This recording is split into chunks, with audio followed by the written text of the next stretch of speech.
Hello,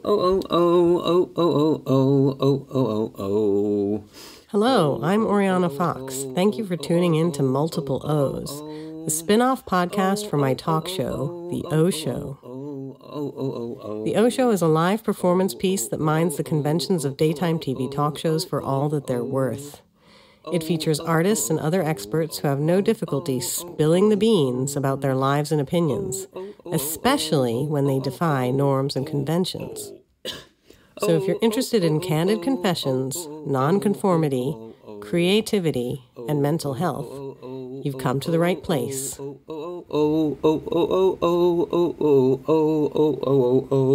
Hello, and welcome to Multiple O's. I'm your host, Oriana. I'm starting off this episode with a confession. I wouldn't be where I am today without the support of my parents, specifically, or maybe perhaps most of all, my father, as well as my partner. In spite of my mother's outspoken feminist values, and both her and my stepmother having modeled financial independence, in some ways I feel I was raised to depend on a man. I live in a society that rewards this kind of dependency. Yet I call myself a feminist. Is this hypocrisy on my part, or merely evidence of how challenging it is to lead a feminist life? Here to help me, and I'm sure many of my listeners in facing this or similar conundrums, is the sociologist and coach Jo Van Every. Her 1995 book called Heterosexual Women Changing the Family, Refusing to be a Wife, addresses this very problem, not just in theory, but in practice. It looks at the lived strategies of a modest sample of individual women, couples, and families striving to do feminism in their personal and domestic lives. Jo asserts that their experiences are not evidence of feminist alternatives, but instead are anti-sexist, which is all they could hope to achieve given their context. Jo's book was prompted by personal questions, and I'm catching up with her because I'm interested in finding out which strategies she borrowed from her case studies as she went on to pursue having her own anti-sexist living arrangement after writing the book. So this is in fact an opportunity that necessitated the passing of time. This has been a 30-year project, durational. So, dear listeners, if you were asking yourselves, why is our host talking about a book written in 1995 when it's 2021? You need to remember also that here on this podcast, we fly in the face of mainstream neoliberal values. There's nothing worse than planned obsolescence, if you ask me. Although I wish sexism was obsolete. Because it persists, we must persist. So here on Multiple O's, we're interested in seeking out what aids our pursuits in living otherwise. And if that means revisiting research from 1995, then so be it. We're interested in feminist intergenerational continuity and tracking the often slow pace of change. Having stumbled upon Jo's book during my doctoral studies, as one used to do, by facing a physical stack in a library, as opposed to via algorithmic recommendations, I looked her up to see what else she had written, only to find that her career had taken a twist, and she ended up becoming a coach to academics. She helps them pursue their writing and other career-enhancing or diverting projects. Being a para-academic myself and facing the dilemmas and challenges they face, I took a mental note that I might pursue her services one day. That day has finally come. Not that I'm using my podcast as a cheeky way to get free coaching. But not only do I want to know how to assess and tweak the anti-sexist status of my own domestic life, I'm also reassessing the direction of my career, as no doubt many of you, my dear listeners, are these days. So thank you so much, Jo Van Every, for joining me today. Thank you for having me. I have to say that you are not the first person to say that they've read my book in the last couple of years. And it sort of, I guess I'd say I am shocked because we do live in a society where we assume that this stuff written in 1995 is no longer relevant, or that people just don't, or out of date, or they just don't come across it, right? And as somebody who is a coach to academics and works on writing, I know that's like a real fear. People feel like, but I'm going to write this, and then if people don't read it right away, then it's disappeared. And so, in the one sense, I'm surprised. And on the other, I'm sort of like happy that even after all this time, people still come across it in physical stacks in libraries and read it and find it helpful. Well, it's funny. I can't really, I can't pinpoint a date, frustratingly, when I read it, because I think it might have been more than a couple of years ago. I think it might have been, I have this vague memory of I might have been either pregnant or just had my second child, so 2015, 14, 15-ish. And so I reread the book very, in the last week to, refresh my memory. I don't know when the other person had read it either, but I did a workshop, an in-person workshop a couple of years ago, and one of the people that signed up said she had read my book. She was also a sociologist, and she worked on family, so it was sort of directly relevant to what she did, but it still was a little bit, I haven't, I left academia in 2002, and I hadn't, I think the last thing I published came out in 2000, maybe 2001. So I haven't published anything in you published these books. And it's... I don't... Well, although I have, yes, I have published, then I have self-published since 2016, a series of books that are about helping academics with their writing and publishing, and are kind of some of the advice that I wish I had had when I was an early career academic. I am benefiting from them greatly, I must say. Oh, I'm glad to hear it. Yeah. So I looked at your website as well in preparation for today, and I have started trying to put into practice at least the 15 minutes a day of writing. And that was so super helpful. And and trying to figure out when I can get more time, and also whether full days are helpful, and all those sorts of things I'm thinking about. But yeah, it's interesting because I've been trying to. You wrote you published your book on January 5th, notably, that's my birthday, in 1995, which was only 6 months after. Or I feel like it was really short after you finished your PhD. It was such a quick turnaround. It was a quick turnaround. That I didn't do a lot of the book, because I think the crucial thing for your listeners. I wanted the subtitle to be the title, but the publisher wouldn't let me because it doesn't work well in database searches. Not all database searches, at least in 1995, would pick up the subtitle. Right. So all the good keywords needed to be in the main title. I must say, I always think of it as being called Refusing to be a Wife, as opposed to the other title. I think of it that way. Yes. Yeah. And whenever... and my partner and I, although we have now been together for 30 years, we are not married. And whenever somebody refers to me as his wife, he tends to remind people that I did once write a book with that title. But at least one of the participants in this study got a little bit offended by the title because they were married, and that did seem important to him. But the crucial thing is that in the conceptual stuff in the beginning, it kind of lays out how I'm using that term. And I'm using it as something more than just being married in a sort of legal or whatever sense. It's more about a particular cultural expectation of what wives do, and of marriage as an institution that's kind of based in inequality. And I think a lot of people have done a lot of work to try and redefine it as a partnership, and many people do that. Success changed over time. But what I was looking at was more a theoretical perspective, drawing on about how relations of power are kind of built into the institution. And that was, so it was, many of these people in my study were married, some of them were not, but they were still kind of refusing to be a wife in that sense. Yeah, and you start the book with this kind of confession. Well, not confession, but you started off by saying how you had this, when you were 18, you imagined that your future entailed getting married and giving up your job or career to raise your children, and that your roommate at the time said that they were little girls' dreams.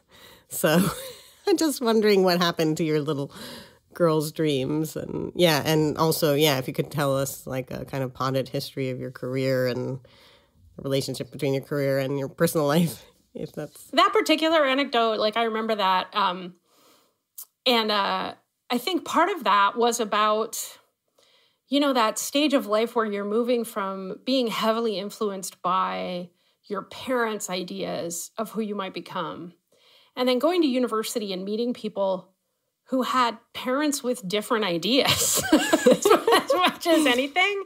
So, my mom had a very successful career before she married my dad and had us, but she didn't always talk a lot about that. And I think for her, she felt like it was important to stay home with her kids. And so she gave up her job when she was pregnant with me, and she never went back to work until I was about 11 or 12. Wow. And in the end, she ended up working with and for my father, who at that point owned his own business. So it was partly, coming out of a situation in which, and also like in hindsight, I can see that for my mom, there was also a lot of things associated with class in relation to that, though we don't call it that because we're Canadian and we pretend that class doesn't matter. My mother will say that. Class isn't important here. That's the difference between being Canadian and being English. My grandfather was English.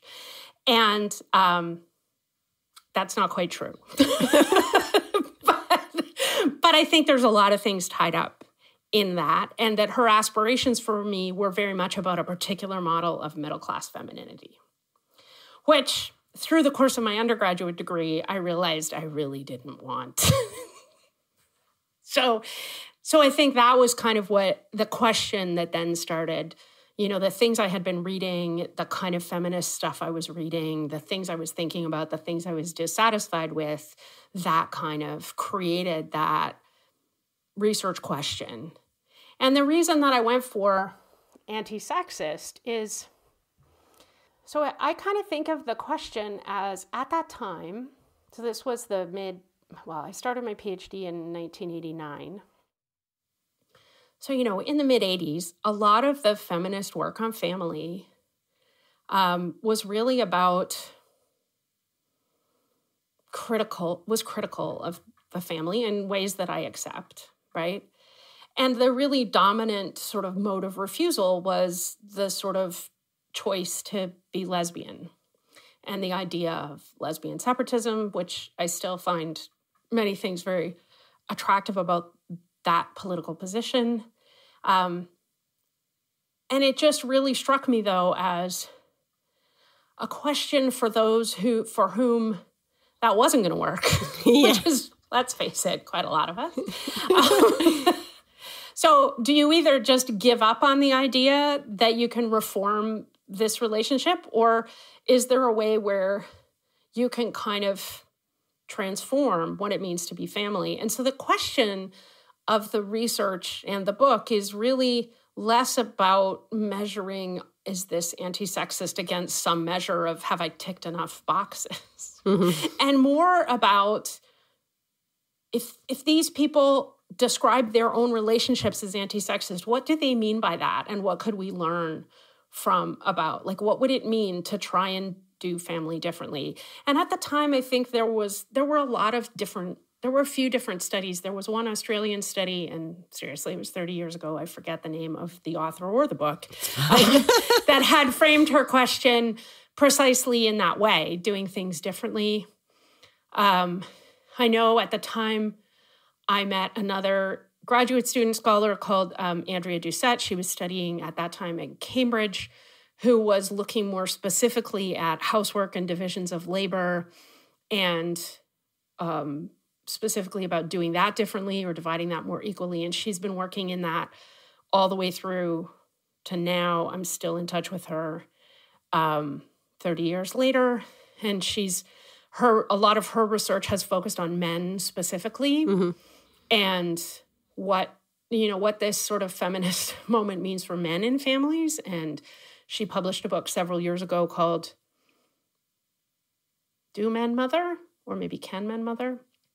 And I think she's recently come out with a second edition of that, drawing on a lot of research she'd done with men whose female partners were the primary breadwinner, gay men who were fathers, single father, like a whole bunch. She's done a lot of father stuff and thought through a lot of those issues. So there were a lot of people kind of try to figure out, not just, like we kind of sidestepped the question of, well, why is it the way it is? And started looking at, can we make it different? Yeah. Yeah, I like that in the book, how it was like, well, we can't, there's a lot of disagreement within the theory, within feminist theory. And it's like, well, why don't we just see what we could actually do in real life, as opposed to in theory? And I have to say that if I was to say any lessons I learned from it, I would say one of the things is that doing those interviews was really simple on my part. Mostly I could just turn the tape recorder on, and it was a tape recorder on cassette. I was doing those interviews in 1991, I guess. So like exactly 30 years ago. I would just turn the tape recorder on and sort of get people started. And mostly all I had to do was pay attention to when I had to flip the tape over, because, you know, that was a thing we had to do back then. And the reason for that, afterwards I thought about it. And one of the reasons for that is that one thing about the people that I interviewed is that they talked about these issues all the time. And I think that's crucial. Right? It's that you can't just set it and forget it. It's not like, oh, we're married and we make some decisions when we first get together about how things are going to be, and then that's just how things are in our relationship.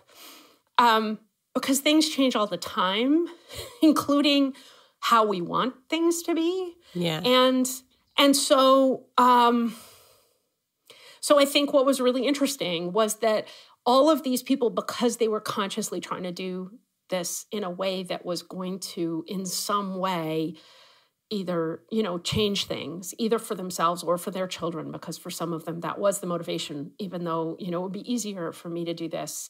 They have to see that men can also do these things, or they need to see that women can also do these things.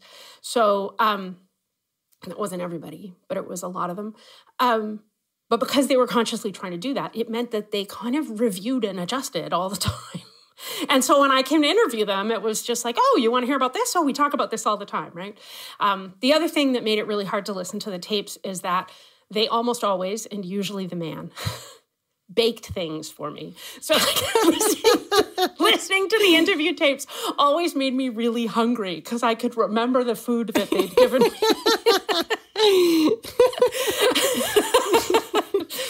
But so that was, you know, that was interesting.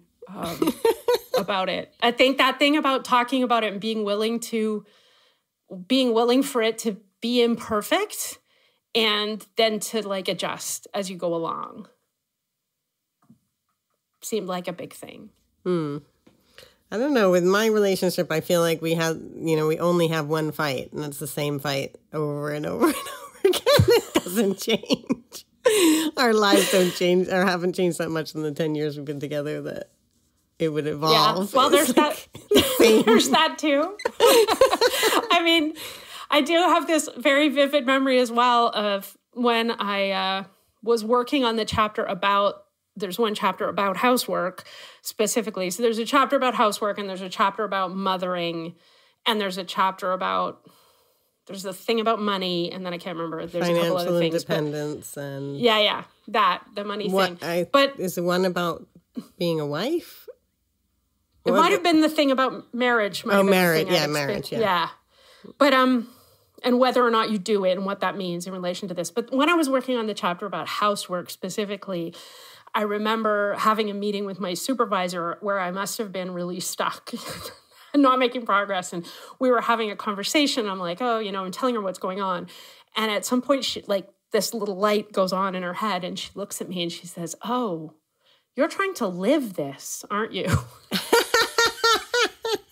And I have to say that the quality of arguments you can have with your partner about the housework is sort of can go way up a notch if you're reading a lot of theory about it. I know what you mean. Exactly. Yes. It's like, yeah, but I don't, it's not just about whether you did it. It's like, did you think about it? And did you? There's all of that. Yeah. There is all of that. But it's also really easy to get into just patterns. So our pattern earlier on was that we can't cook together because our style is very different. But we would alternate. We would each do about equal amounts of cooking dinner. That's good. And only when I got pregnant, I had, in the first 3 months of my pregnancy, I just felt nauseous all the time. Like all day, not just in the morning, all the time. And so he kind of took over doing all the cooking at that point. And then, of course, I had a baby and I was, breastfeeding a baby and there was all that going on. So he just kept doing all the cooking. And then at some point, I'm like, you do all the cooking now. And he's like, yeah, but it's okay. And I mean, at the moment, even though our baby is now almost 24 years old and does not live with us, and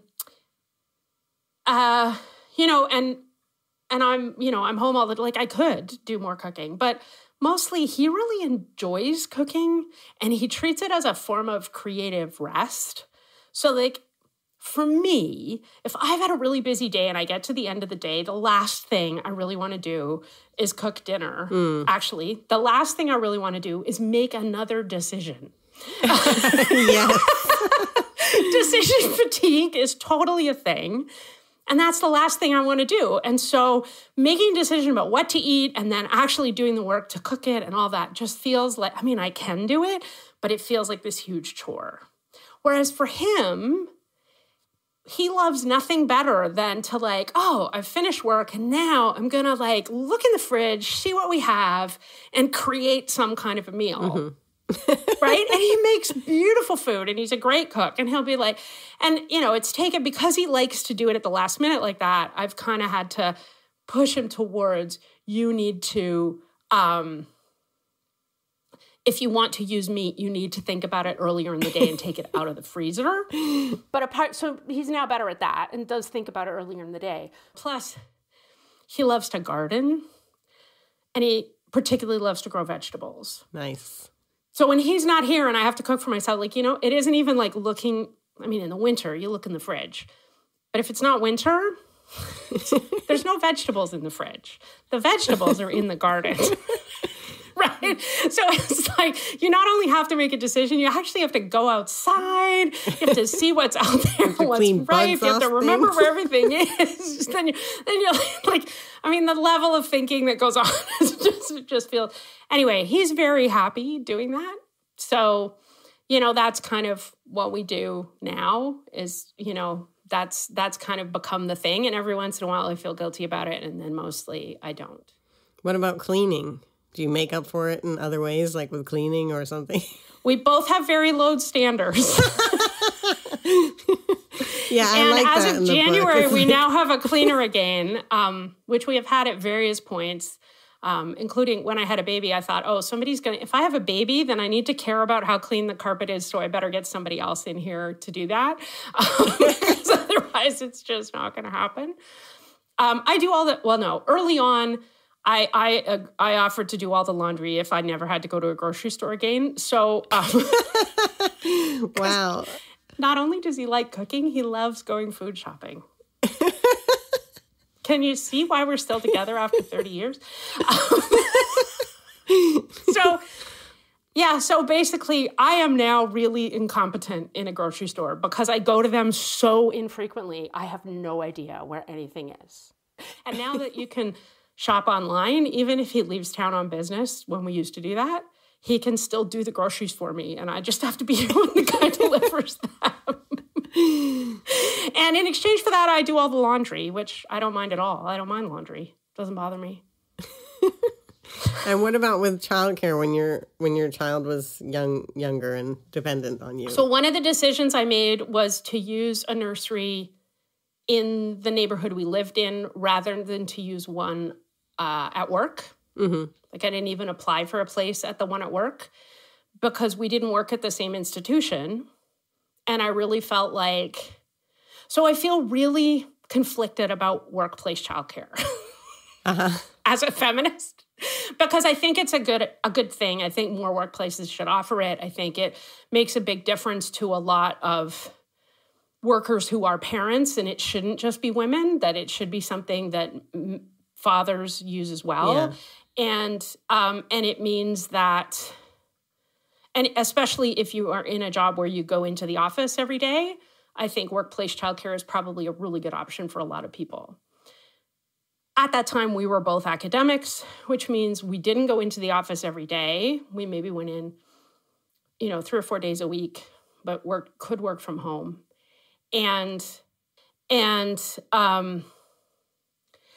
So the choice we made was to use a nursery in the neighborhood, because then it wouldn't just default to being my job to take her and pick her up. So it's a her. The other thing, what? Your child is a her. My child is a her. And you have just one child? Just one. And we had conversations about having another one, but he slept so badly after she was born that it came down to, I've just kind of got over the insomnia and depression, and I don't want to go through that again. And those kinds of things. And I also, when she was young, there were a couple of times when I actually went and did things like, I had a study leave when she was 1.5 years old. And I arranged to be a visiting scholar at the University of British Columbia in Vancouver for a month. Wow. And just went. Yeah. Was that hard? It wasn't really. Clearly, she was at home. She went to nursery. She had a dad. It was one of those things, right? And one of the things I figured out while I was there is that most of the time it wasn't hard because I wasn't in places where I expected her to be. She'd never been in the apartment I was living in. When I was at work, she was never at work with me. So when I was there was an office in the Center for Gender and Women's Studies that I could use. And so when I was in there working, I had a picture of her on my desk. The times I would miss her is, say, on the weekend when I go for walks, go into town, do fun things. And Vancouver has a lot of, it's on an inlet, so it has beaches that are kind of in the city with, a lot of parkland. Mm-hmm. And so if I was in those spaces on the weekend and you would see other families with little kids, then I'd be like, oh, she would really love this or whatever. Yeah. But apart from that, not really. And one of the other visiting scholars that was in that center at the same time was from China. She was there for a whole year and had left her 8-year-old back in China. Wow. And I remember she and I had a conversation about how often other women scholars in the Institute, which was a Center for Gender and Women's Studies, so they were all women who mainly identified as feminists, that one of the first thing they would ask was, oh, what's happening with your daughter and where's your daughter and how, how could you leave her? And I think that's one of the things that was really interesting about the work that I did. Do you think if you were a man, they would have asked that question? Would they have asked? Would they have asked the question? I have no idea, but also that it's still so ingrained even amongst feminists. I regularly had the experience of giving a paper about my research and having to, in an academic audience, and having someone in the audience get really angry with me. Really? Yeah. So, once I gave a seminar paper and about some of that housework stuff, and one of my women colleagues in the audience stood up and I still remember, this is almost word for word, even though it was probably 25 years ago. She says, what kind of marriage would I have if I counted every time my husband did the dishes? And, it was a small place. I knew who her husband was. Right. And I just kind of felt like, he's a bit of shit, isn't he? I didn't say anything. But I just and also, even while I was doing my PhD, I remember other women academics who were in the department, the actual other lecturers and stuff, and who were feminists doing feminist work.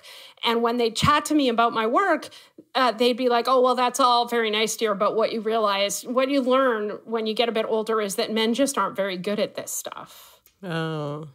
And I'm like, so what was interesting for me, because I'm the sort of sociologist that then says, how is it that somebody who identifies as a socialist and a feminist comes out with this very sort of essentialist explanation of why their husband doesn't look after their kid? Yeah. Which is basically what they were telling me. Right? And I think part of it is that the central contradiction of what we're both trying to do is that we're trying to make individual choices about living a feminist life inside a structure that makes that hard. Yeah. Right? And that, it isn't as simple as saying, I'm not going to stay with this guy if he doesn't do the dishes, or if he does, right? Yeah. Like it's that we all make some of those decisions, right? Yeah. That we decide that on the balance, we would rather be in this relationship than not.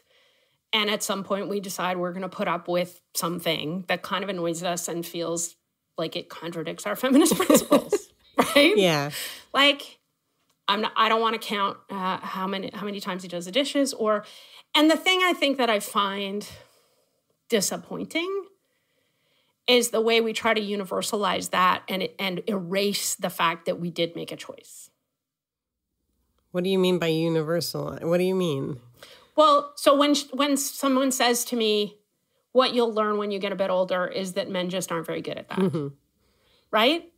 So she's not saying, my husband didn't do that, and I decided to stay in the relationship anyway, and that it wasn't a deal breaker. She's saying, I didn't really have a choice. Because all men are any like good this. At that. I wanted that all men, right? Like, so that's the part. And I think that comes back to what I won't be able to quote Marx very well either, because, but the thing about doing things in circumstances that aren't of your own choosing. Right. That quote. Yeah. Right? Which I'm pretty sure is Marx, isn't it? I don't know. The thing about the circumstances of your... anyway. So, look it up later. Put it in the show notes. But the person that told me that men aren't really good at that sort of stuff would have been able to quote that. They're really right. And so I think that's the thing, is that I'm not the kind of person that's that, oh, well, we all have choices and you've made these choices and therefore, maybe you made bad choices or you could have made other choices. I just sort of feel like, on the one hand, yes, we do have choices, but we don't always have the choices we want. That's right. Yeah. Right? And so given the choices we have, we do make choices. And so some women who are feminists and who would really have liked to have a relationship that was more equal or less, this or that, or who would like to go back to the thing you said in the intro, right? You're here because of your dad and your partner partly financially supporting you. And so am I, right? My dad supported me through my education. My partner and I have both worked, but there are times, right? Like in between my PhD and getting my first job and then when I decided to do this freelance thing, we were in a financial position where we didn't need 2 full-time professional incomes and where I could, right? And then I decided to homeschool my kid and like all of that kind of thing, right? And so there was a point when she was a teenager where I'm like, I never set out to be a stay-at-home mom. Because I didn't. I mean, she started going to nursery before I went back to work. and at one point I negotiated down to a 4-day week and still kept her full-time in nursery. Like sometimes I didn't take her on the 5th day, but mostly it was like, no, she goes to nursery full-time. So I never really wanted to be a full-time mom. It wasn't like I was that kind of, and I had no shade on people that do, but it just wasn't what I wanted. Yeah. Right. But, at some point I did become this person who was kind of working part-time from home and homeschooling my kid. And I looked like one of those kind of moms. And a lot of the other homeschooling moms were like that, even when you avoid all the evangelical fundamentalists who I mostly did because we had nothing in common. Mostly hung out with the sort of hippie-ish homeschooling moms. But even then, a lot of those were women who were like, oh, I don't want to send my kid away. And I'm like, I don't have any problem with that. It's just that school wasn't doing it for her. She was really unhappy. She came home one day when she was 8 and said, can I stay home tomorrow and do harder work with you? I'm like, ooh, well, something's not working. So so there are times when I have been financially dependent. All of our money is together, and it hasn't felt weird. But, that's a choice that I might have said I would never make. And at some point that I probably wouldn't have made. But then there was a point where it was like, this feels like it isn't really a threat to my independence or whatever. So I'm going to go with it. Yeah. And that's a privilege because not everybody has that choice. Yeah. But, given the choices you have, we all make choices that feel like, oh, okay, I think this is the thing we're going to do now. Yeah. So, going back to something you said about, husbands and, I don't know, choosing or, standards about men or, I don't know. I was wondering whether you, did you have, a list of qualities you were looking for in a partner? Or was it just No. In fact, although we have had to enter this information on immigration forms in more than one country, we do not have an anniversary because we cannot agree on when this relationship started as this relationship. So it's not so he had a relationship when he was an undergrad. So we met at Essex. We were both PhD students. He started a year after I did. He had been in a relationship when he was an undergraduate that had been very serious. They had been engaged. It had ended. He was really cut up about it. He was not looking to be in another relationship. I was in the middle of this whole exploring, what, blah, blah, blah, exploring stuff about my sexuality, all kinds of other things. I wasn't really looking for a relationship. So at what point, whatever it is we had became this relationship. Mm-hmm. It happened sometime in 1991. I can put a date on it that I'm reasonably confident if anybody from the Home Office is listening. It's true. I can say when we moved in together, but it wasn't Big L living together when we started. And at some point it did turn into that, but nobody remembers a date. So one of the consequences of that is my daughter now pays attention to a load of dates when she gets into a new relationship, even if she doesn't have any expectations for it to go anywhere, just in case, because she doesn't want to be the kind of person like her parents who doesn't have an anniversary. That's so funny. I know. When she told me that, I was like, what? And she goes, well, I don't want to not have an anniversary. You guys don't have an anniversary. And I'm like, yeah, it's not really done us any harm. But she's like, I would like to have an anniversary to celebrate if I end up in a nice relationship. So I just keep track at the beginning, just in case. That's nice. That's funny. Yeah. Yeah. So. Yeah. With my partner, it's really easy because we pretty much got together from our first date. I moved in, it's a really bad story. I moved in 2 days later or something. So you're like that stereotypical lesbian, right? You go on a date and there you are with the U-Haul. Pretty much, yeah. It's we spoke on the phone and then a week later we had a date and then it was 2 days later I moved in. It was just kind of ridiculous. And then within a year I had my son, or something like that. I tried to, I think I even fictionalized for a while. I think I was no, we met we met a year earlier. And I looked back at the emails and I was like, actually, no, I made that up. And see, for us, it didn't I don't even know, did we have dates? I mean, if I think about it really hard, I can, but we did, one time we did go on a date. I remember we went to see Goodfellas and that almost sunk the whole thing, right? Because I really liked it, but he would have walked out halfway through. Oh, really? Hated it, really hated it. And then, so one of the issues is because that was the first movie we ever went together, we never went to movies for a long time, that it just never came up. And even now, it's when you're thinking about what are we going to watch on Netflix or whatever, it's just this whole finding something we're both going to like is going to be really hard. That's funny. So the Canadian immigration forms are much more detailed than the British ones. But yeah, so, when asked those kinds of questions, we can come up, we have a good enough shared story about how it started. But because it started that we were all kind of hanging out in the same group of friends and we lived in the same direction of campus. So when the student union bar shut and we needed to walk home, he walked me home, right? Yeah. That was kind of how that started. And then at what point did it become something else, is sort of unclear, and also happened in stages that were of partly that we're about, is this the kind of relationship I want or not? But yeah, so his first job was in Scotland, and we were still living in Colchester, and I was teaching at the University of East London, one course, blah, blah, blah. So he moved, and then I just had this little thing about, do I want to follow him? Do I want to go, right? Like, yeah, we'd been in this relationship for a couple of years. Do I want to be dependent on him? Do I want to follow him? Right? And I remember one of the guys that I was co-teaching a course at South Bank with at the time was like, oh, feminists, they always ask, like it was one of those kind of things. But for me, that was really important. Yeah, so I didn't have a tick list of what I was looking for in a partner because I wasn't really looking for anything. And I didn't even know if I was looking for a partner. Right, I see. Until I had one.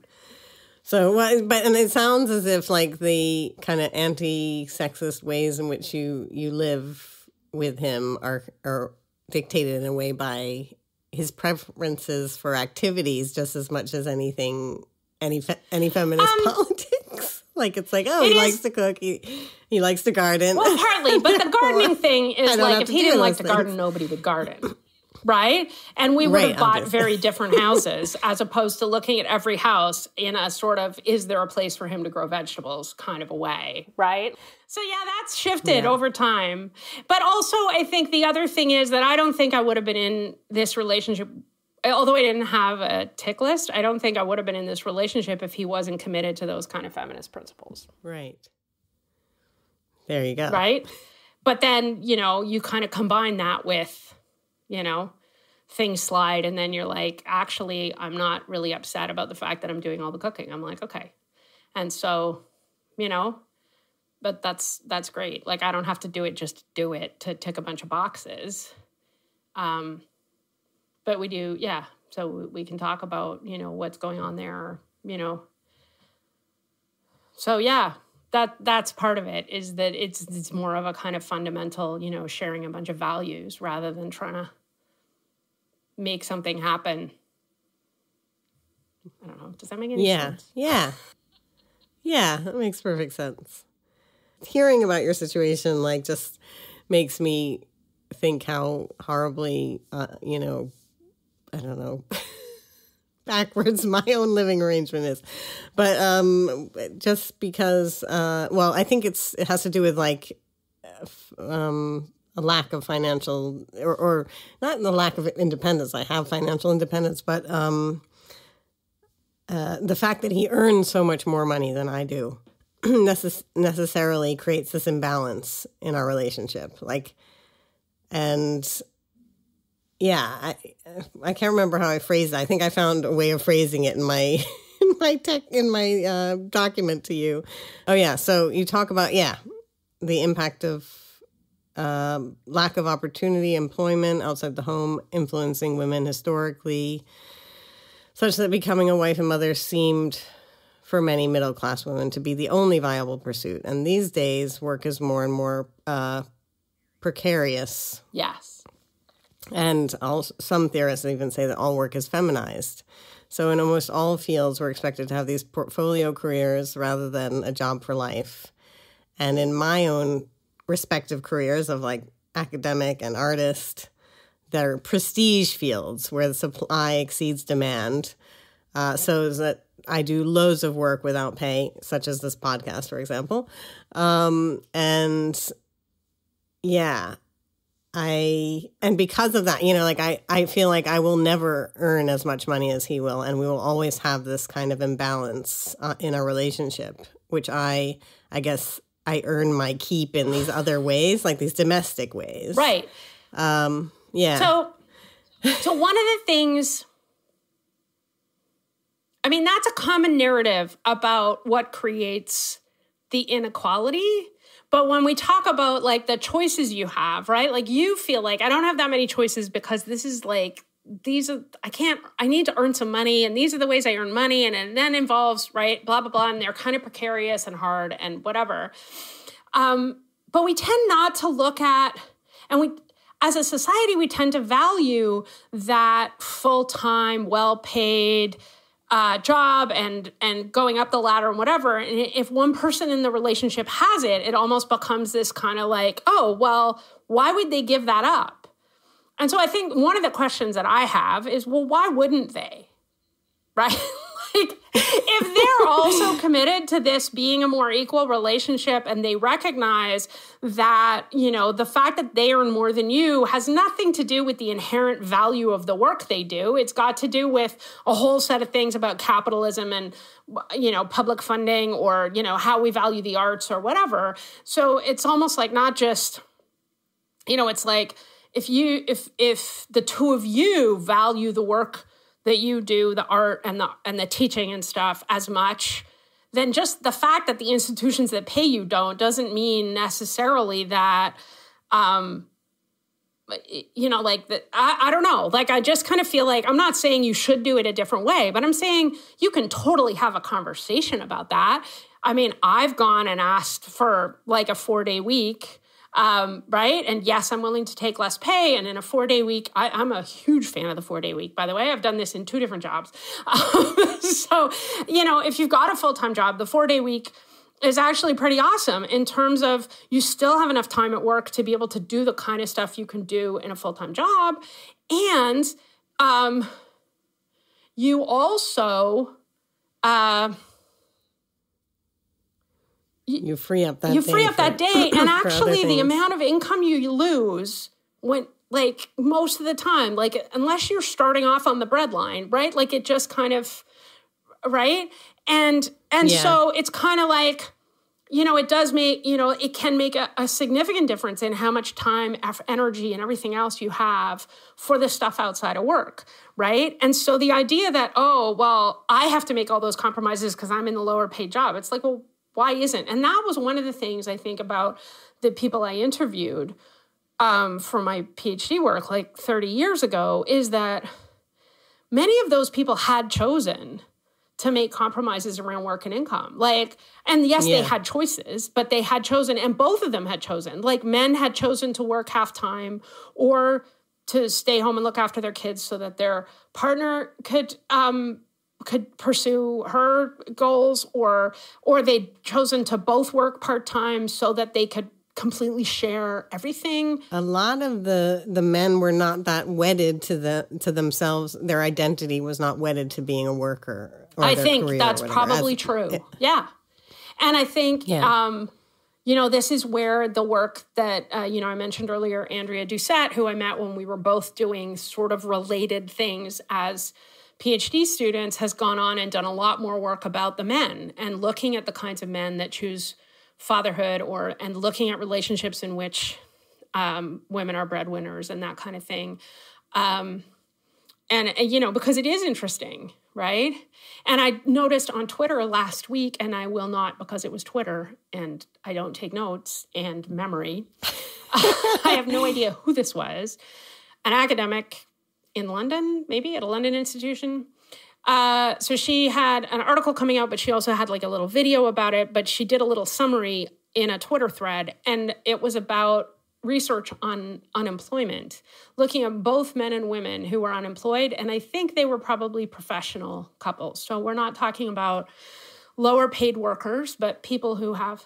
And one of the things the research shows, which she summarized, is that when men become unemployed, both partners treat that as really important, and his job was really important. He really needs to get another job. He ends up having space and time and distraction-free to look for work as if that was his job.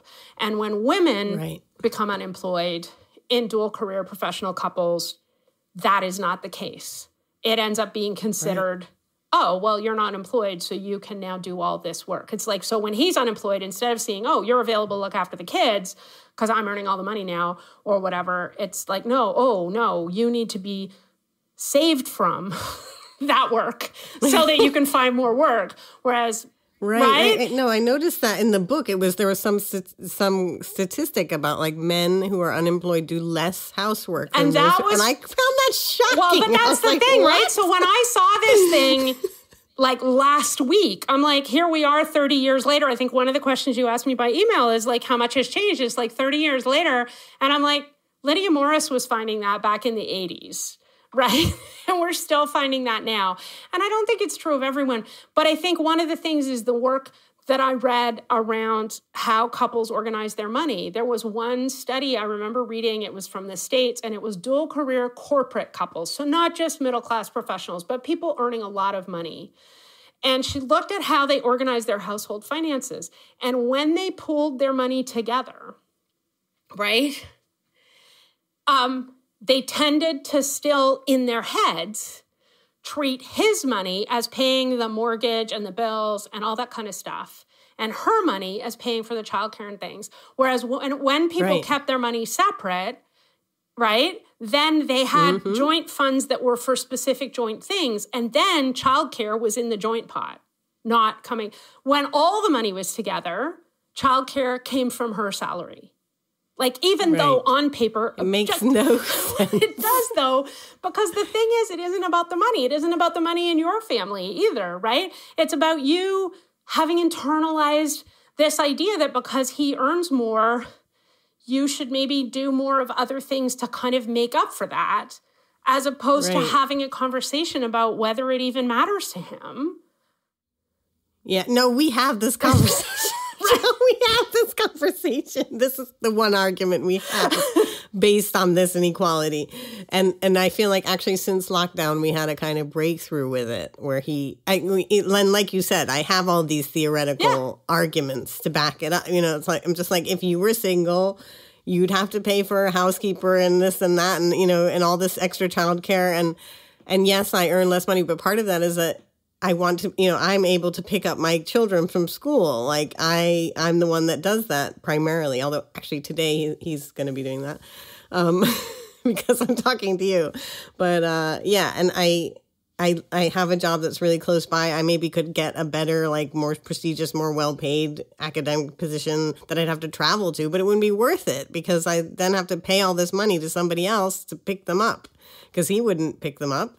Because he'd be too busy with his own job. Anyway, so I just like... And I think that's the thing, the decision is it's about the values, you know? right? Like, is it more important that we're earning more money, or is it more important that we're getting to spend time with our kids? And I think this is a contradiction that feminists who want and have children have been struggling with for longer than I have, right? Like...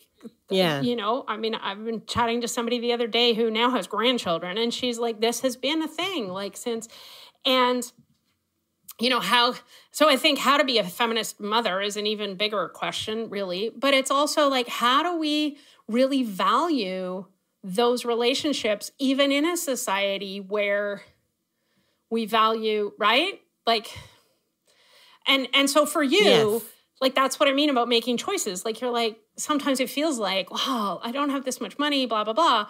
But it's also, you've kind of chosen that, right? You've said, my kids are way more important, right? My kids, I chose to have kids, and I really love my kids, and this is what's going on. Now, and part of the reason I have so little money, though, is that I chose to be an artist. You know, like, that is the number one reason why I don't make much money is, like, I chose this. Right. And I chose a particular way of making art that doesn't make money. You know, exactly, but does art make you happy? Yeah. And does art make some kind of contribution to the world that you find valuable and meaningful? All those things are, and the kind of work, true. I can answer in the affirmative. Right?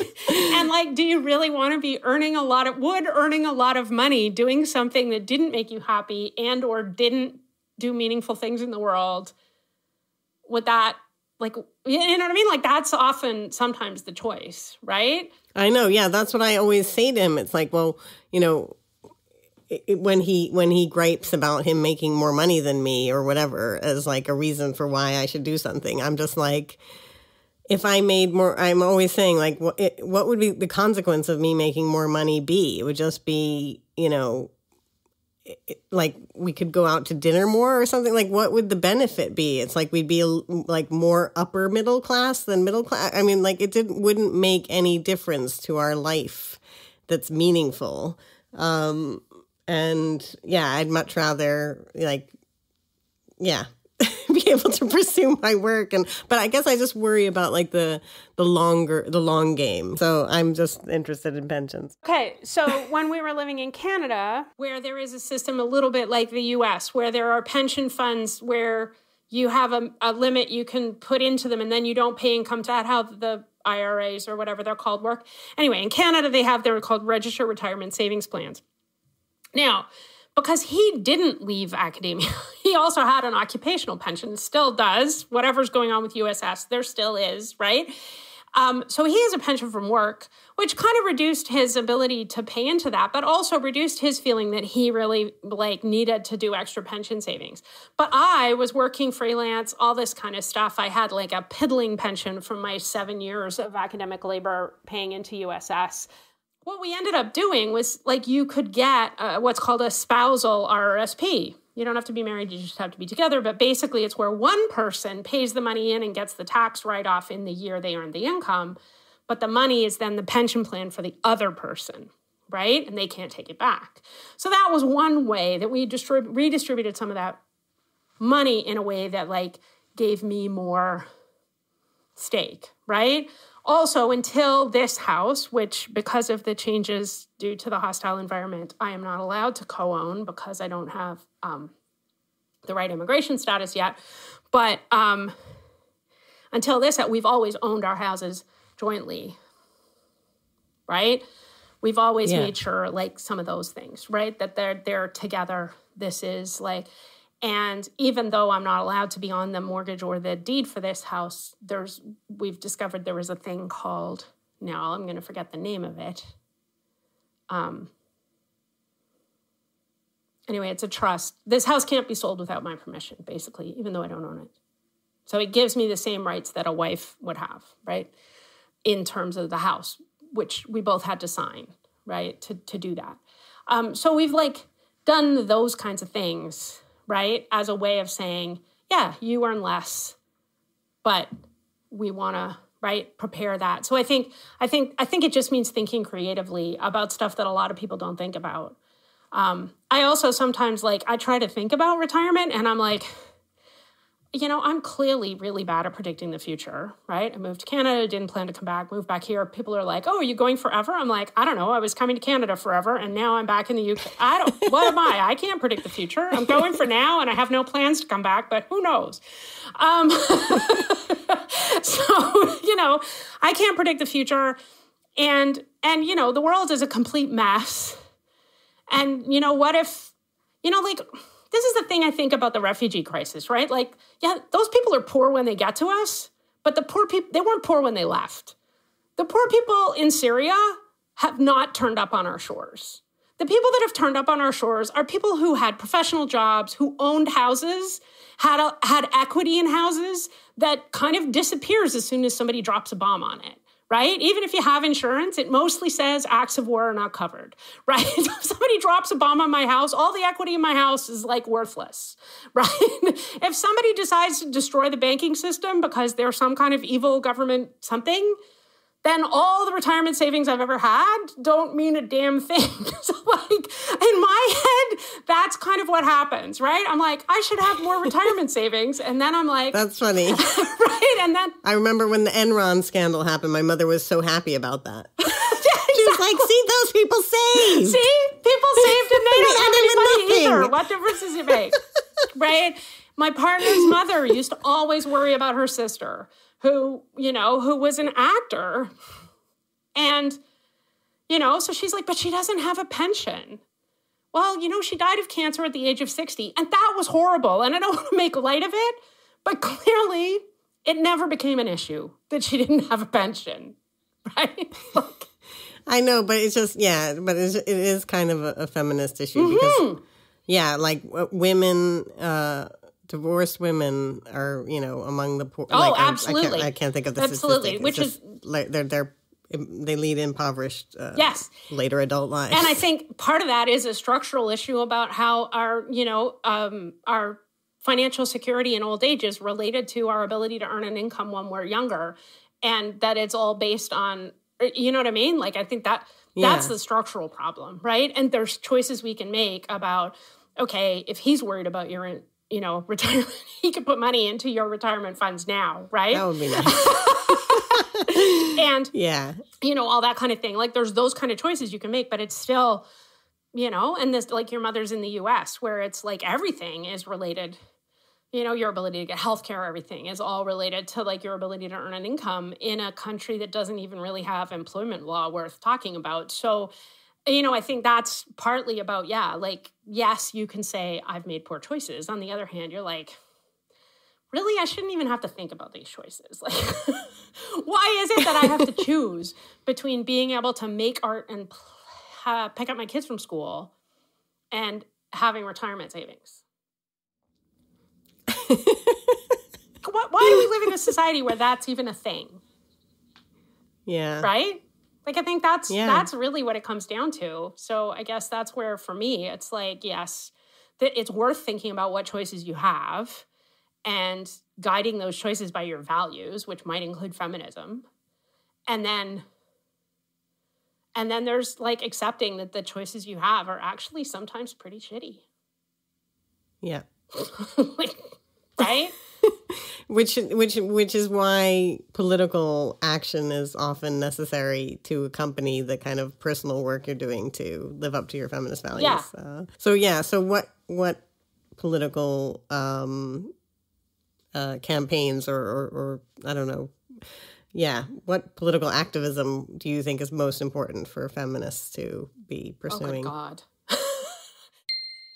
I'm going to cut that conversation off right there because Joe's about to go on a rant. So it's a little bit of a cliffhanger.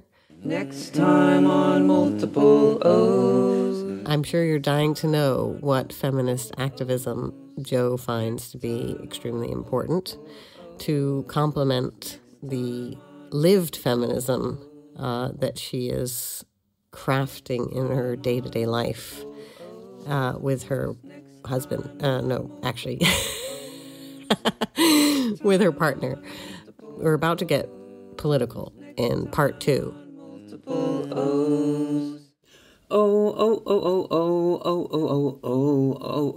Thank you so much for listening. As Joe pointed out, we can try to make good choices, but sometimes the choices we have available to us aren't all that great. So, I'm going to keep unconditionally accepting myself, my life, and other people, and I hope you'll do the same, because we're all just fallible human beings.